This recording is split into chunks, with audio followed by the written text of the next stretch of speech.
Madame la ministre. La parole est à Monsieur Fabrice Brun. Merci, Monsieur le Président, Monsieur le Premier ministre. Les fractures territoriales s'aggravent dans notre pays.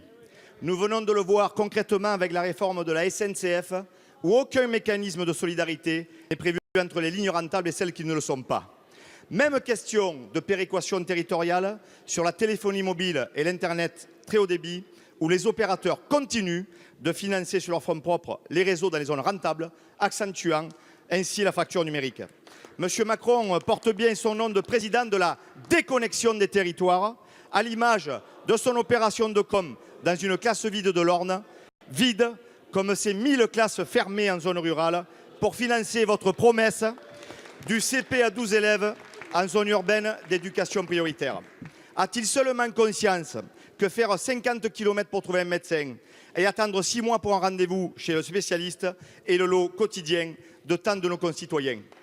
Et que penser du tour de passe-passe envisagé sur la suppression des 120 000 postes de fonctionnaires, dont plus de la moitié, apprend-on, reviendrait en fait aux collectivités locales?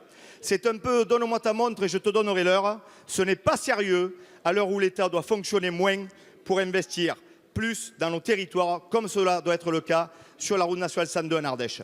Monsieur le Premier ministre, les faits ont la tête dure. Augmentation de 25% de la CSG pour les retraités modestes, et ils sont nombreux dans nos territoires. Augmentation sans précédent de la fiscalité sur les carburants, limitation à 80 km/h. Vous construisez une France à 2 vitesses. Et comme l'a dit le Premier ministre canadien hier dans cet hémicycle, le changement n'est pas toujours signe de progrès. Depuis un an, les Français sur le terrain l'ont appris à leurs dépens. Alors, Monsieur le Premier ministre, allez-vous enfin prendre la mesure des difficultés comme des atouts de la France des territoires? Merci, Monsieur le député. La parole est à Monsieur Christophe Castaner, secrétaire d'État aux relations avec le Parlement. Merci, Monsieur le Président, Mesdames, Messieurs les députés, Monsieur le député Brun. Permettez-moi, avec un tout petit peu d'expérience d'un élu rural, élu dans les Alpes-de-Haute-Provence, de vous dire qu'il est toujours utile d'avoir un tout petit peu de mémoire. Et si vous pensez que les problèmes que vous soulevez sont nés ces 8 derniers mois, je pense que vous vous trompez.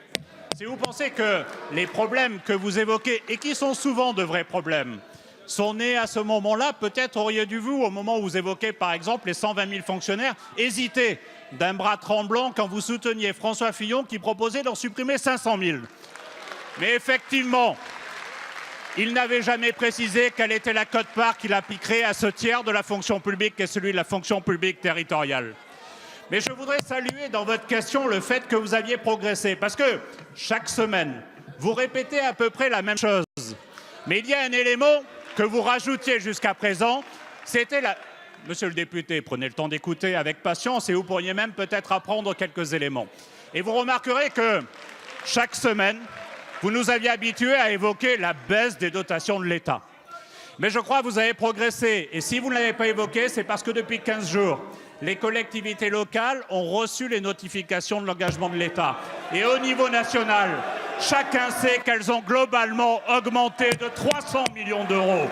Et vous avez beau, monsieur le député, mentir dans vos questionnements, mentir dans les médias, mentir dans les départements, ceux qui, comme moi, étaient maires depuis 2010, savent que chaque année, les dotations de l'État ont baissé et que cette année, elles ne baissent pas. Voilà la réalité, monsieur le député.